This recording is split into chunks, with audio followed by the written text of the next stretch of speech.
Boa noite, pastor Adriana, pastor Fábio Ruivo, que está nos assistindo agora, apóstolos, pastores, estão todos convidados a mais um podcast em Café. Hoje é dia 30 de março de 2023, 8h30 da noite, aqui com todo o nosso time.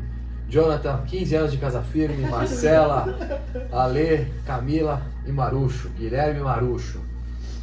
Hoje a gente vai falar sobre os livros Josué, Juízes, Ruth, 1 Samuel e 2 Samuel. Vai ser um bate-papo muito legal, descontraído e muito profundo espiritualmente. Então a Marcela vai começar na ordem. Pela ordem? Né?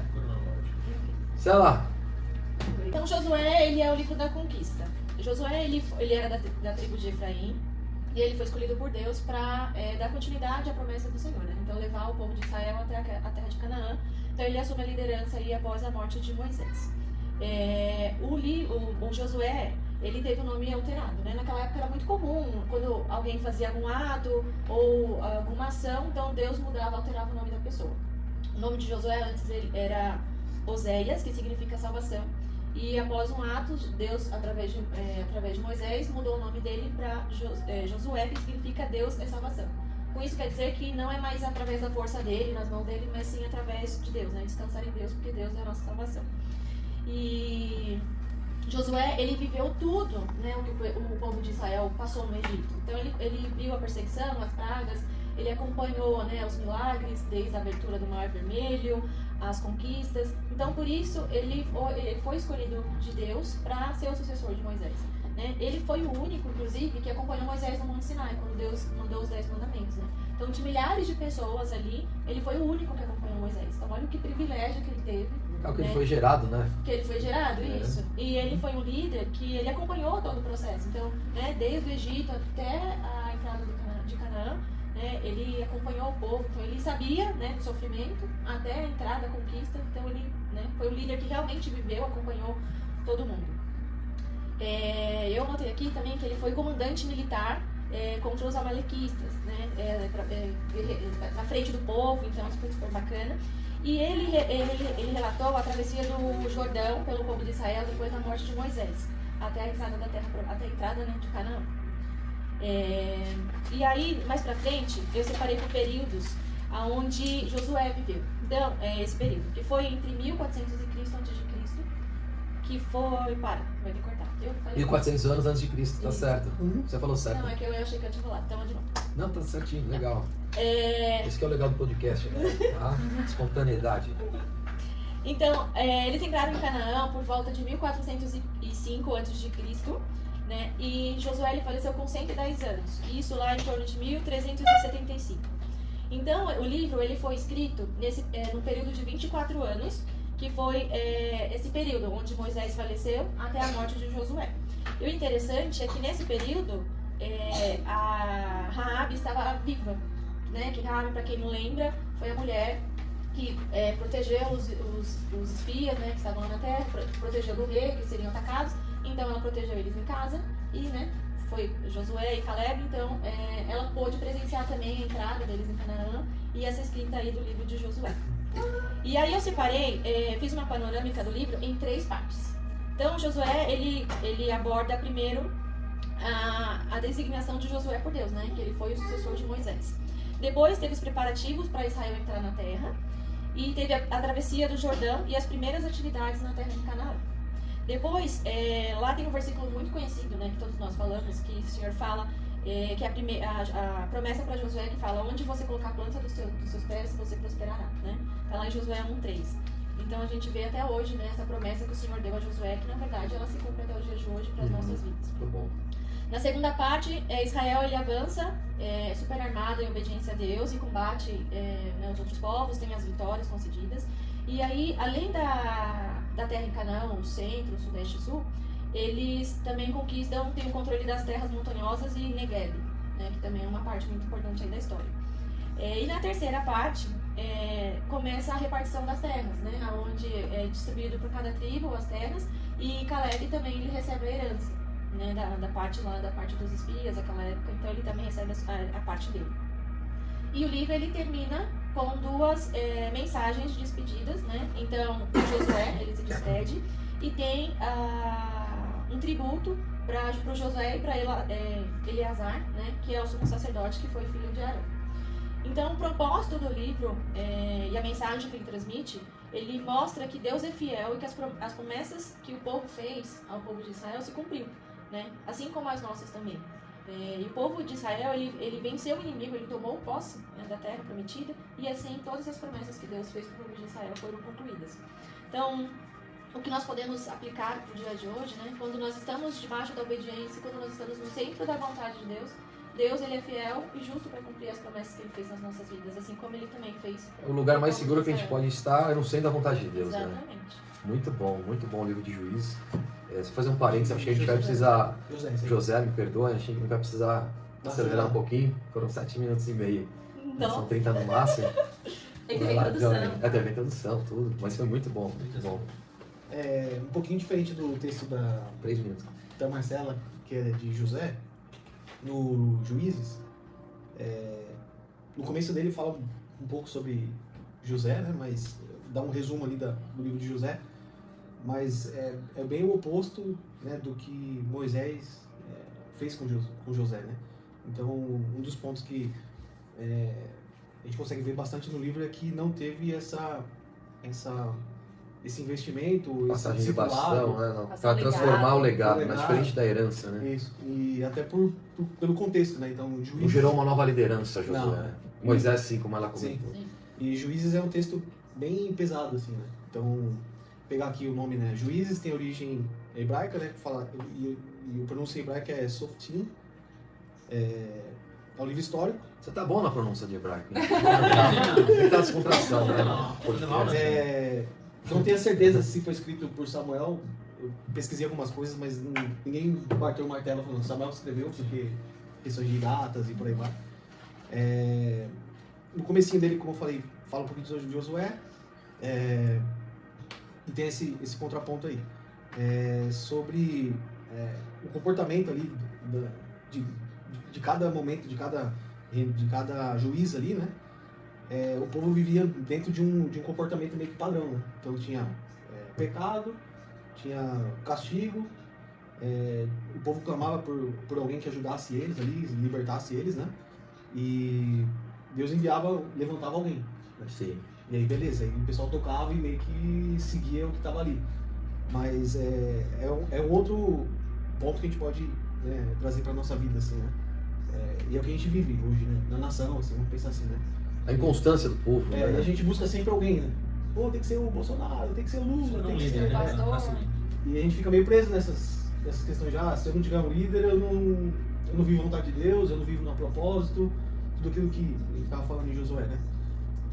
E não é bem assim, né? Então, só um comparativo aqui, tiveram 13 juízes, né?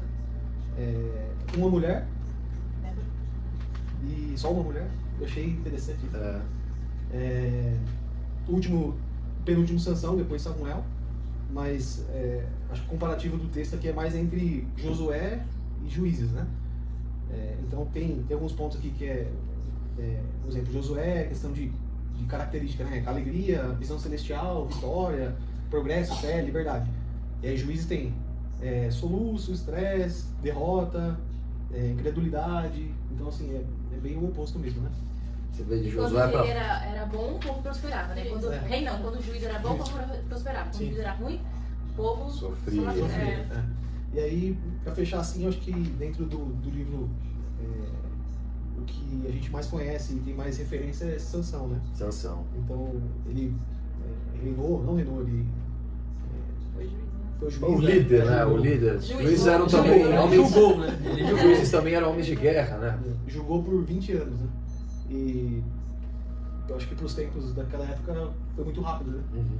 Então, acho que se a gente colocar, né, no nosso dia a dia, na reflexão aqui do ensino, da palavra, a gente tem que sempre buscar o direcionamento de Deus, né, olhar, buscar estar na presença, como a gente falou em José, né? Tá na vontade, né? E tá ligado no Espírito, né? Acho que esse é o ponto. Legal. E complementando, não sei se você já finalizou, Johnny, Sim. o livro de Juiz. Josué, Juiz e agora entra no Ruth. Ruth, de verdade, é um dos livros que eu mais gosto lá do Velho Testamento. tanto Ruth como Esther, grandes mulheres, né? Débora, né? Foi uma grande juíza. Depois eu faço umas perguntas para você sobre Débora. Mas falando um pouco do livro de Ruth, foi bem na época dos juízes. Vou falar um pouco das pessoas principais ali. Era Noemi e Elimeleque, eles eram casados. O povo de Israel estava vivendo um momento que eles estavam passando fome e tiveram que ir até a cidade até o povoado de Moab. Até para explicar um pouco, Moab é um pouco da origem de Moab, né? Os moabitas. Abraão tinha um sobrinho dele, o nome dele era Ló, né? Perdeu a esposa, que virou estátua de sal, mas não vem ao contexto.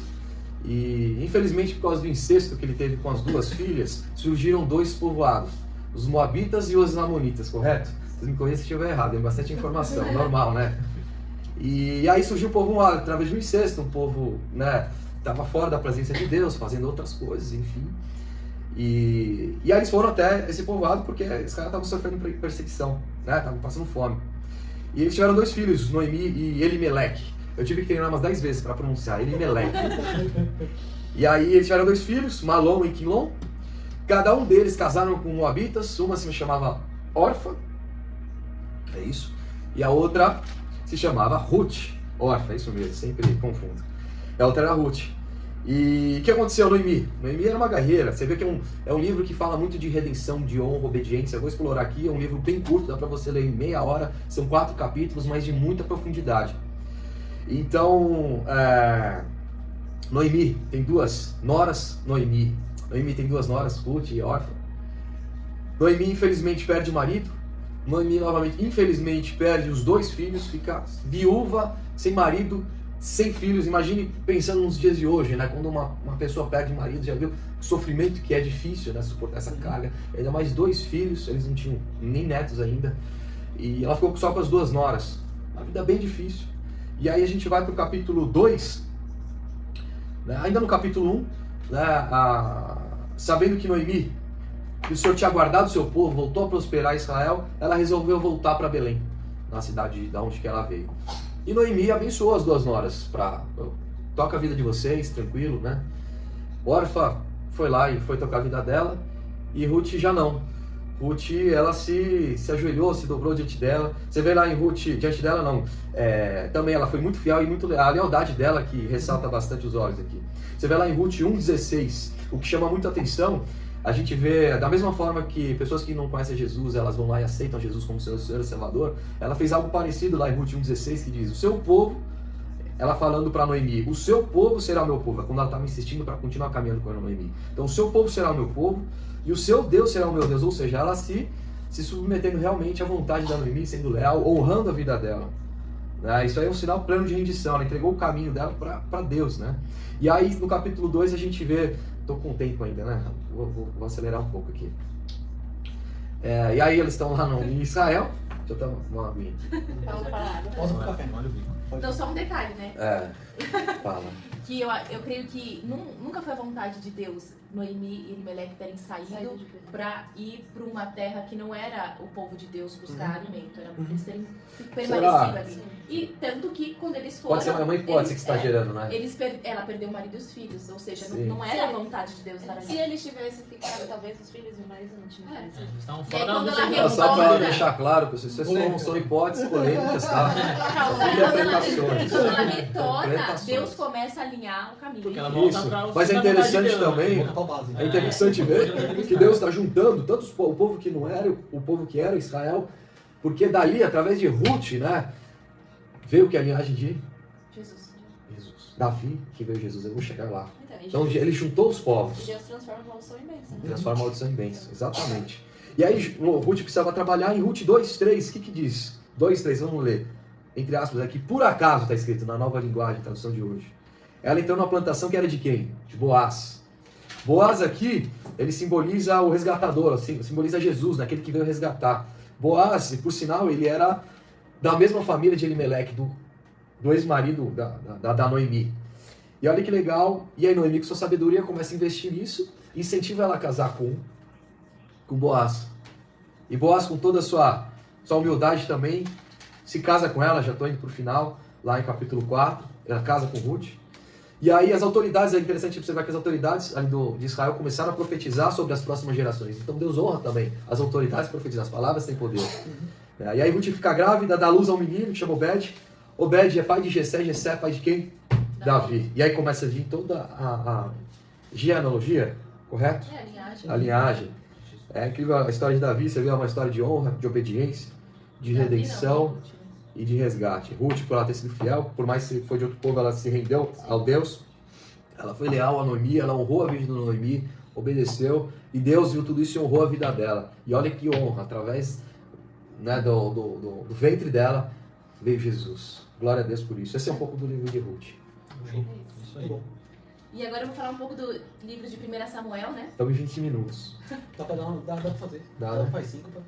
1 Samuel, né? Que vai falar bem da transição. Quando Samuel foi... Samuel foi o último juiz. Gente, me perdi. Tá certo. Tá, pouco a gente corta essa parte. Bom, falar um pouco de 1 Samuel aqui, né? E aqui a data é mais ou menos o que vai narrar em 1 Samuel. Desde o nascimento de Samuel até a morte de Saul. Mais ou menos se passa em 115 anos, de 1171 a 1056 a.C., né? E é essa passagem do governo de Israel de juízes para o governo para reis, né? Ou seja, o governo de Deus, enquanto Deus era o rei deles, para o governo de homens, né? Que agora eles colocaram um rei homem aqui para governar. Então tudo vai girar em torno de 3 pessoas, que é Samuel, que foi o último juiz, né? Um juiz com um coração humilde, ele foi consagrado ao Senhor, ele serviu com obediência a Deus. E Saul, que era um rei egoísta, obstinado, né? E ele foi desobediente a Deus. E por último, Davi, que foi um homem segundo o coração de Deus, ele era um adorador, né? Ele foi lixado aí ao longo da vida dele, mas no final finalmente foi coroado rei de Israel, mas ele tinha um coração disposto a se arrepender e a buscar os caminhos do Senhor. E aqui a história começa com Ana, que era a esposa de Eucana, e ela era estéril, só que ela faz um voto com Deus. Ela fala pro Senhor, né, que se ele desse um filho menino, ela consagraria ele ao Senhor. E pela lei do Nazireu, né, ele ia cortar o cabelo e tal, ia ser totalmente consagrado a Deus. Sim, isso da lei. Isso. E nessa época aqui, a visão profética, ela estava escassa. Por quê? Porque havia muita corrupção, né? Tá saindo ali de juízes e tal, o povo tá muito corrompido. A transição. Então, aí depois que Ana amamenta lá, acaba de amamentar Samuel, ela vai e leva ao Senhor, né, ao templo ali, ele começou a aprender com os sacerdotes, a crescer ali na presença de Deus. E quando ele começa a escutar a voz de Deus ali, ele é o estabelecido profeta naquela nação e volta a voz profética naquela época ali, através da vida de Samuel. Ele não foi um profeta, um sacerdote de acordo com a vontade de Deus, porque ele foi negligente. Ele via que os filhos estavam fazendo coisas erradas e passava batido, não corrigia. Aí vai passar, né, a história onde a arca, os filisteus tiram a arca de Israel, né? E aí ela vai lá pro povo em Asdod. E aí ela fica na frente de Dagon, que era a estátua lá onde eles adoravam. E aí quando passa a noite, Dagon tá caído perante a arca, né? Aí os filisteus não entendem nada, de repente eles levantam. Aí vai lá e cai de novo, aí fica sem os braços, sem as pernas, sem a cabeça. E aí os filisteus, aí começa a vir maldição sobre o povo ali, eles ficam desesperados. Não, vamos tirar essa arca daqui, vamos tirar essa arca daqui. Enfim, e o Samuel começa a exortar o povo, que eles têm que se render ao Senhor, têm que se voltar ao Senhor, tirar todos os ídolos. E aí a arca volta pro povo de Israel, e aí é abençoado lá o povo, e eles vencem os filisteus de novamente. Enfim, aí ele já morreu, né? Aí o povo começa a pedir um rei, segundo, porque todas as nações tinham reis, eles queriam ter reis igual aos outros. E aí, Saul é estabelecido rei sobre a nação, ele começa bem. Não, é interessante observar que não era da vontade de Deus que eles tivessem um rei. Sim. E ele falou tudo o que ia acontecer.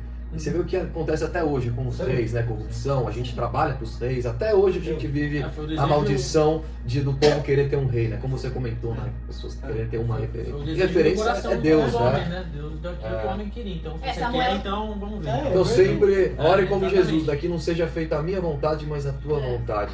Sempre ore dessa maneira. E Samuel até se sentiu rejeitado, né? Quando eles pediram um rei. Mas Deus falou, Samuel, eles não estão te rejeitando, eles estão me rejeitando.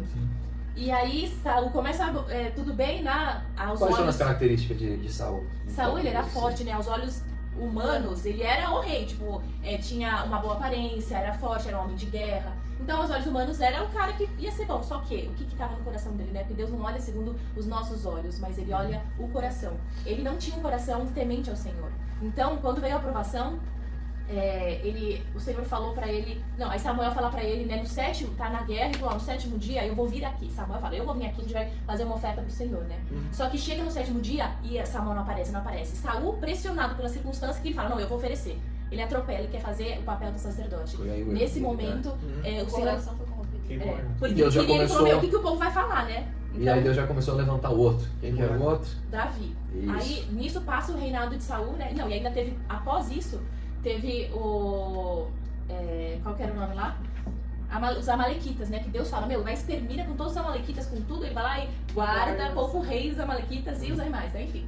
Perdeu, passou, veio Samuel e ungiu Davi. Davi era um homem segundo o coração de Deus, né? Ou seja, ele, sempre, ele errou em vários momentos ali da vida dele, mas ele estava sempre pronto a se arrepender.